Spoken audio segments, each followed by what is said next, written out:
सभी को नमस्कार। मैं रमेश बडोनी, आईटी विभाग एससीईआरटी से हूँ। आज हम जो प्रोग्राम करने जा रहे हैं, उसका जो टाइटल है वो है इनोवेशन एंड डिजाइन थिंकिंग। इस प्रोग्राम को जारी करने से पहले हमारे बीच में जो इस पूरे प्रोग्राम को आज चलाने वाले हैं, उसके लिए मैं इंट्रोड्यूस करता हूँ। हमारे बीच डॉक्टर अवनीश सुनियाल हैं, जो इंस्पायर अवार्ड मानक के कोऑर्डिनेटर हैं, स्टेट कोऑर्डिनेटर। और इसी को लेके हम बातचीत करेंगे डिटेल में। हमारे बीच में है आलोक द्विवेदी जी, जो नवम अगस्त्य फाउंडेशन से प्रोग्राम मैनेजर है। और हमारे बीच में जो पूरा प्रोग्राम जो इनोवेशन एंड डिजाइन थिंकिंग को लेके होगा, उस पे पूरी चर्चा का जो केंद्र बिंदु रहेगा, उसमें हमारे द्विवेदी जी डिटेल में करेंगे बातचीत। तो मैं शुरुआत इस तरह से करता हूँ कि जो ये इनोवेशन एंड डिजाइन थिंकिंग का जो पार्ट कॉन्सेप्ट हम यहाँ पर लेके आए हैं स्टेट में, इसका मेन मोटिव ये है कि हमारे जो स्टूडेंट हैं, जो छात्र हैं, छात्राएं हैं, जो भी बच्चे कुछ इनोवेट करके कुछ आइडिया को लेके आगे जाना चाहते हैं, जैसे कि टेक्नो मेला में, इंस्पायर अवार्ड मानक में, या हैकाथॉन में, या हमारे साइंस के जो प्रोजेक्ट्स होते हैं उनको लेके कुछ काम करना चाहते हैं, तो उनको हम एक डिटेल में ओरिएंटेशन प्रोग्राम दे रहे हैं, जो हमको ये बताएगा कि कोई भी आइडिया को इम्प्लीमेंट करने के लिए हम किस तरह से अपने कॉन्सेप्ट को बिल्ड करें, और कैसे हम अपने प्रोजेक्ट को एक प्रोटोटाइप मॉडल में या एक आइडिया को इम्प्लीमेंट करने के लिए कोई मॉडल कैसे तैयार किया जाता है, उस पे ये कॉन्सेप्ट रखा गया है। तो मैं इस बात को आगे बढ़ाने के लिए आमंत्रित करता हूँ सबसे पहले डॉक्टर अवनी सुनियाल को, जो बातचीत करेंगे इंस्पायर अवार्ड मानक को लेके, और इस प्रोसेस में क्या-क्या चीज़ें इन्वॉल्व होती हैं, उसमें बात करेंगे। Thank you. धन्यवाद बडोनी जी। मैं इंस्पायर अवार्ड कार्यक्रम के राज्य समन्वयक होने के नाते इस योजना के संदर्भ में कुछ बातें यहाँ पे बताना चाहूँगा। इंस्पायर अवार्ड योजना भारत सरकार के विज्ञान एवं प्रौद्योगिकी मंत्रालय की एक फ्लैगशिप योजना है, जिसको कि नेशनल इनोवेशन फाउंडेशन की मदद से चलाया जाता है। इस योजना में कक्षा 6 से 10 तक के बच्चे प्रतिभाग करते हैं, जो कि सामान्यतः 10 से 15 साल की आयु वर्ग के होते हैं। इस योजना में पूरे देश से आइडियाज़ इनवाइट किए जाते हैं ऑनलाइन मोड में, और उसके बाद डिस्ट्रिक्ट, स्टेट और राष्ट्रीय प्रतियोगिताएँ होती हैं। और उसके बाद अगर बच्चा राष्ट्रीय प्रतियोगिता में भाग लेकर जीत जाता है, तो उसको अब्रॉड जाने का भी, जापान जाने का भी अवसर मिलता है। तो इस तरह से देखें तो ये एक बड़ा प्रोग्राम है, और हम राज्य में भी इसको एक फ्लैगशिप प्रोग्राम के तौर पे चला रहे हैं। राज्य में हमारी कुछ उपलब्धियाँ रही हैं इस प्रोग्राम को लेकर। पिछले साल हमारे लगभग 29,000 नॉमिनेशन हुए हैं, और लगभग 2,140 बच्चों का चयन हुआ है। इस कार्यक्रम में जो चयन के आधार रहते हैं, बेसिकली जो आइडिया होता है, क्योंकि आइडिया हम इनवाइट कर रहे हैं बच्चे से, तो उसके कुछ मानक रखे गए हैं। जैसे कि नवीनता कितनी है आइडिया में, डिग्री ऑफ नोवेलिटी, कितना नया आइडिया है, क्या एकदम नया है या कुछ पुराने आइडिया से थोड़ा अलग है, लेकिन उसमें कुछ नयापन है। दूसरी उसमें बहुत इंपॉर्टेंट चीज़ होती है कि सोशली कितनी एप्लीकेबल है वो।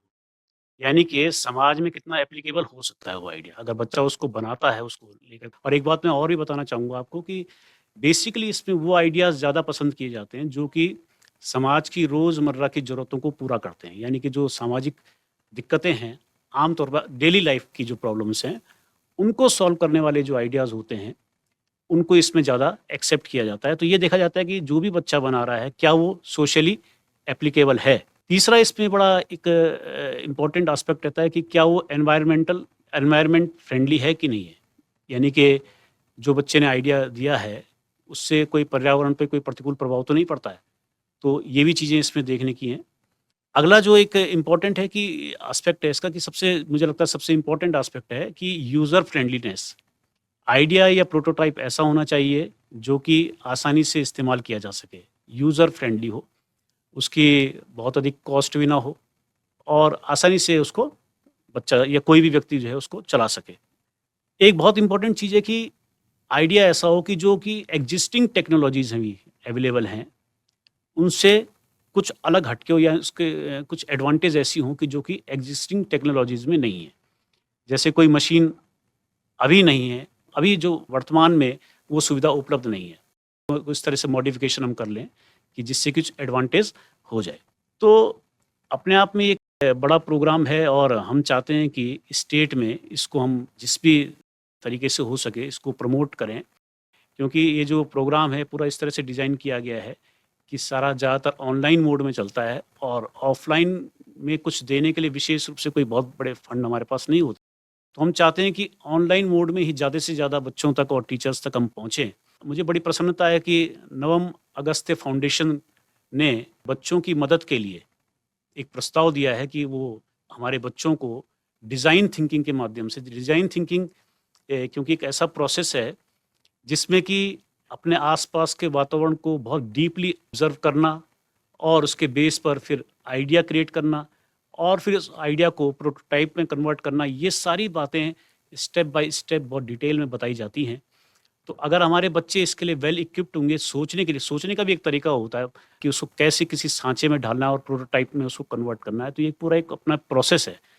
तो इस प्रोसेस को समझाने के लिए और इसमें हेल्प करने के लिए अगस्त्य नवम फाउंडेशन ने एक पेशकश की है राज्य को, और हम उनकी इस पेशकश का बहुत स्वागत करते हैं और आभार भी व्यक्त करेंगे कि वो हमारे बच्चों की और हमारे टीचर्स की मदद के लिए आगे आए हैं। जैसे कि अभी हमारे साथ अगस्त्य नवम फाउंडेशन से जो है आलोक द्विवेदी जी हैं, जो टेक्निकल मैनेजर हैं, वो भी इस संबंध में बड़ी लंबी क्लास कहूँगा मैं, पूरा एक प्रेजेंटेशन यहाँ पर देंगे। तो मैं अधिक समय न लेते हुए बडोनी जी से आग्रह करूँगा कि बडोनी जी उनका पूरा परिचय देते हुए इस कार्यक्रम को आगे बढ़ाएंगे। थैंक यू उनियाल जी। जैसे कि उनियाल जी ने आपको बता दिया है कि हमारा मेन मोटिव है कि कोई भी बच्चा अगर कुछ आइडिया को लेके आगे बढ़ना चाहता है तो अपने आइडिया को वो कैसे इम्प्लीमेंट करेगा, उसके लिए हमने आज जिस मेहमान को यहाँ पे बुलाया है वो एक रेनाउंड पर्सनैलिटी हैं, आलोक द्विवेदी जी, और ये नवम अगस्त्य फाउंडेशन में एज ए प्रोग्राम मैनेजर काम कर रहे हैं और इन्होंने आईआईटी बीएचयू से केमिकल इंजीनियरिंग में गोल्ड मेडलिस्ट हैं। और आपको ये बता दें कि इनके पास पिछले 10 साल का अनुभव है डिजाइन थिंकिंग को लेके। तो हम सभी को बहुत लाभ मिलने वाला है कि हम कैसे अपने प्रोडक्ट को एक मतलब कारगर बना पाएँ और यूज़र फ्रेंडली बना पाएँ, जो सोशली वैल्यूएबल हो। तो ये काफ़ी रोचक चीज़ें हमारे साथ होने वाली हैं। तो मैं अब आमंत्रित करता हूँ द्विवेदी साहब को कि वो अपने आज का जो विषय है उस पर एक अच्छा खासा हमें लेक्चर देंगे, जो हमारे बच्चों के लिए, हमारे शिक्षकों के लिए लाभप्रद होगा। धन्यवाद। धन्यवाद बडोनी जी। जुड़े हुए सभी साथियों को सबसे पहले मेरा नमस्कार। अभी डॉक्टर उनियाल ने इंस्पायर अवार्ड के बारे में बात की और बताया कि किस तरीके से इंस्पायर अवार्ड में बच्चे प्रतिभाग कर सकते हैं। बच्चों के प्रोजेक्ट्स किस तरीके के होने चाहिए, इसके बारे में भी उन्होंने बताया। यहाँ पर कुछ बिंदुओं को मैं प्रमुखता देना चाहूँगा कि इंस्पायर अवार्ड्स में जो मॉडल्स या प्रोजेक्ट्स आने चाहिए वो वैज्ञानिक और व्यवहारिक होने चाहिए एवं समाज की समस्याओं से जुड़े हुए हों। अगर वो समाज की किसी समस्या को समाधान कर रहे हैं तो आपके उन प्रोजेक्ट्स को अच्छा स्थान मिलने की प्रबलता मिलती है। हम किस तरीके के प्रोजेक्ट्स की बात कर रहे हैं, किस तरीके के मॉडल्स की बात कर रहे हैं, इनोवेशन से हमारा क्या मतलब होता है, ये सारी चीज़ें अभी हम लोग विस्तार में देखेंगे। लेकिन जैसा मैंने बताया और डॉक्टर उनियाल ने भी आपको बताया कि ये जो मॉडल्स होने चाहिए, जो प्रोजेक्ट्स होने चाहिए, वो समाज की किसी समस्या का समाधान करने वाले होने चाहिए। जैसे अगर आप प्रदूषण की समस्या का कुछ समाधान लेकर के आते हैं तो इस तरीके का मॉडल इंस्पायर अवार्ड में जा सकता है। केवल प्रदूषण के बारे में बताना कि प्रदूषण क्या होता है, कैसे होता है, ये मॉडल्स या इस तरीके के प्रोजेक्ट्स इनकरेज नहीं किए जाते हैं। आपको प्रदूषण की समस्या का कुछ व्यावहारिक हल लेकर के आना होगा और वो हल भी इस तरीके का होना चाहिए कि उसको असल में वास्तविकता में करा भी जा सके। आपके प्रोजेक्ट की समाज में उपयोगिता है तो आपको अच्छे स्थान, अच्छे मार्क्स मिलने की संभावना रहेगी। आपका प्रोजेक्ट बड़े स्तर पर किस तरीके से ले जाया जा सकता है, इस पर भी आपके प्रोजेक्ट का मूल्यांकन किया जाता है। आपने जो लागत लगाई है अपने प्रोजेक्ट को बनाने में, वो उस प्रोजेक्ट की उपयोगिता और महत्व के अनुरूप है कि नहीं है, ये भी मूल्यांकन का एक बिंदु होता है। तो एक बार मैं सभी पॉइंट्स को संक्षेप में आपके सामने रखता हूँ कि मूल्यांकन के बिंदुओं में प्रोजेक्ट का व्यावहारिक होना, सामाजिक समस्या का समाधान होना, समाज में उसका उपयोग हो पाना, उसको बड़े स्तर पर ले जाने की संभावना, लागत की सार्थकता एवं उसमें कितनी क्रिएटिविटी, रचनात्मकता और इनोवेशन है। इन बिंदुओं को आपको ध्यान रखना है। हम किस तरीके से रचनात्मकता और इनोवेशन अपने प्रोजेक्ट्स में ला सकते हैं, हम इस पर चर्चा करेंगे। हम समझेंगे कि इनोवेशन क्या होता है, हम किस तरीके से इनोवेटिव बन सकते हैं और हम किस तरीके से समस्याओं को ढूंढ करके उनके इनोवेटिव समाधान निकाल सकते। तो साथियों, सबसे पहले हमारे मन में जो सवाल आता है वो ये आता है कि इनोवेशन क्या होता है, नवाचार जिसको हम बोलते हैं, वह इनोवेशन आखिर होता क्या है। अपने दिमाग पर थोड़ा सा जोर डालिए और सोचिए कि नवाचार से क्या मतलब होता है। अपने दिमाग की बत्ती जला करके सोचिए कि इनोवेशन का क्या अर्थ होता है। तो अभी मैं बताता हूँ कि इनोवेशन से हमारा मतलब क्या होता है। अपनी रचनात्मकता का प्रयोग करके जब आप किसी ज़रूरत को पूरा करने के लिए कोई अनूठा इनोवेटिव तरीका या उत्पाद बनाते हैं, तो उसे हम इनोवेशन बोलते हैं। या किसी ज़रूरत को पूरा करने का एक प्रोडक्ट या प्रोसेस हो सकती है, जिनके एग्जाम्पल्स को भी अभी हम देखेंगे। इसके अलावा इनोवेशन में और क्या आता है?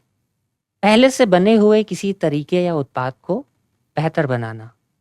कोई उत्पाद या तरीका पहले से मौजूद है और उसमें हम लोगों ने मूल्य संवर्धन किया, तो वह नवाचार हुआ, यानी इनोवेशन हुआ। तीसरा और आखिरी, किसी समस्या का नया या अनूठा समाधान निकालना, ये भी इनोवेशन में आता है। अब हम एक एक करके देखते हैं कि हम नवाचार के इन 3 बिंदुओं से क्या मतलब रखते हैं। पहले बिंदु पर जाते हैं। तो दोस्तों, किसी ज़रूरत को पूरा करने के लिए अनूठा तरीका या उत्पाद बनाना, इसके उदाहरण क्या हैं? इनसे हम क्या समझते हैं? आपको याद होगा कि आज से कुछ साल पहले हमें अगर रोज़मर्रा की ज़रूरतों के लिए किसी सामान की आवश्यकता होती थी, तो हमें खुद बाज़ार तक या किसी को बाज़ार भेज करके वो सामान मंगाना पड़ता था। साथ ही साथ वो सामान सही मूल्य पर मिल रहा है, ऐसा तो नहीं है कि आपको वो सामान लागत से बहुत ज़्यादा दाम में बेचा जा रहा हो। वो सामान उस दिन दुकान में उपलब्ध है कि नहीं है, इस तरीके की तमाम समस्याओं से जूझना पड़ता था। तो एक ज़रूरत महसूस हुई कि क्या हम घर बैठे ही जो हमारी ज़रूरत के सामान हैं उनको मंगा सकते हैं, और उसके लिए विभिन्न मोबाइल ऐप्स डेवलप हुए। तो हमारा जो पहला बिंदु है उसका उदाहरण होगा अमेज़न, फ्लिपकार्ट, ब्लिंकिट, इस तरीके के प्लेटफॉर्म्स, मोबाइल ऐप्स जो कि आप रोज़मर्रा का सामान मंगाने के लिए इस्तेमाल करते हैं, वो हमारी किसी ज़रूरत को पूरा करने के लिए बनाया गया है और नया है, इनोवेटिव है। अब आते हैं दूसरे बिंदु पर, पहले से बने हुए तरीके या उत्पाद को बेहतर बनाना।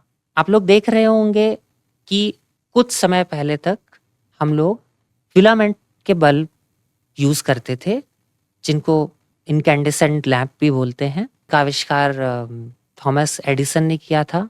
उसके बाद से लेकर के उस बल्ब में बहुत सारे चेंजेस हुए हैं और अब आपको शायद ही फिलामेंट बल्ब कहीं देखने को मिलते होंगे। बाज़ार में आजकल एलईडी बल्ब आ रहे हैं। तो क्या हुआ कि एक मौजूदा उत्पाद को, मौजूदा प्रोडक्ट को, जो कि फिलामेंट बल्ब है, उसमें और बेहतर तकनीकी का उपयोग करके एलईडी बल्ब का इनोवेशन हुआ। तो फिलामेंट बल्ब से एलईडी बल्ब तक पहुंचना इनोवेशन में आता है। इसके और भी बहुत से एग्जाम्पल हो सकते हैं। जैसे अगर आपने देखा हो तो पुराने ज़माने में बहुत बड़े बड़े टीवी सेट हुआ करते थे, जो कि कैथोड रे मॉनिटर्स होते थे। फिर फ्लैट स्क्रीन आई और अभी एलईडी स्क्रीन्स आ रही हैं, जो कि साइज़ में बहुत छोटे होते हैं। हमारे स्टूडियो में भी उसी तरीके की स्क्रीन में आपको ये प्रेजेंटेशन दिख रही है। और इसके और एग्जाम्पल क्या हो सकते हैं? थोड़ा सोचना पड़ेगा आपको। इसका एग्जाम्पल हो सकता है कि हाथ से पहले, क्योंकि हाथ से चलाने वाला पंखा, जब इसमें तकनीकी का इस्तेमाल करके एक मोटर लगा दी गई और वो पंखा जब बिजली से चलने लग गया, तो उसके फलस्वरूप पंखा आया, फैन आया, जो एक इनोवेशन है। वो इनोवेशन और आगे बढ़ कर के कूलर या एसी जैसे प्रोडक्ट्स या उत्पाद को तक पहुंचता है।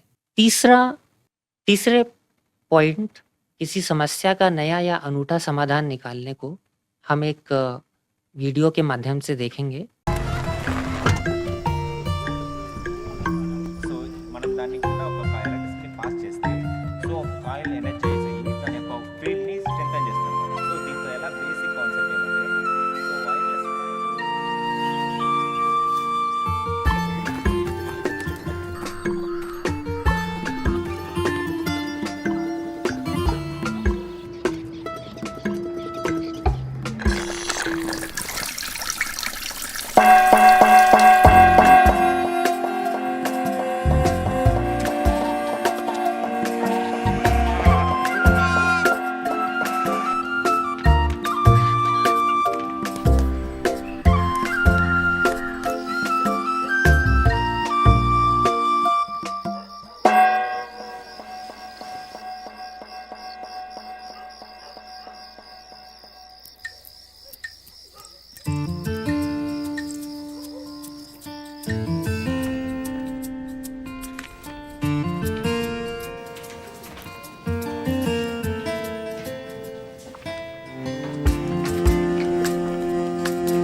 సౌండ్ ఏంటి ఇంత చిన్నగా వస్తుంది? నాకు ఒక ఐడియా వచ్చింది.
आपने देखा कि किस तरीके से गौतमी, प्रदीप और उनके साथियों ने अपने गांव की एक समस्या कि जब पानी सप्लाई का आता है तब उसके लिए एक महिला को बैठ करके पूरे गांव को सूचित करने के लिए घंटी बजानी पड़ती है।